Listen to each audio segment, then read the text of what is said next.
Hey food lovers! Ever wondered what the real difference is between grilling and barbecuing? They're not the same thing, and today, we're going to break it all down for you. Let's fire it up.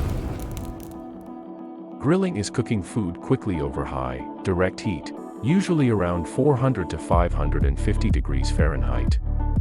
It's perfect for things like burgers, steaks, veggies, or fish. You get that nice sear and grill marks, yum. Barbecuing, on the other hand, is all about low and slow.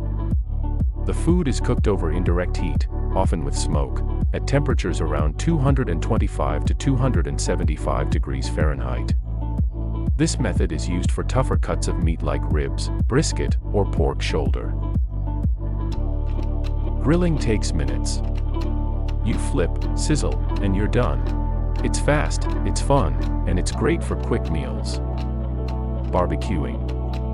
That can take hours, even the whole day. It's more of an art. Think wood chips, smoke rings, and rich, deep flavor that only time can create.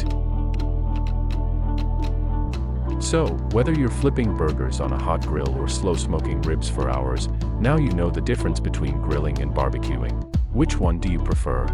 Let us know in the comments. If you enjoyed this bite-sized food fact, hit that like button, subscribe for more cooking tips, and turn on the bell icon for your weekly dose of deliciousness. Thanks for watching, and happy cooking!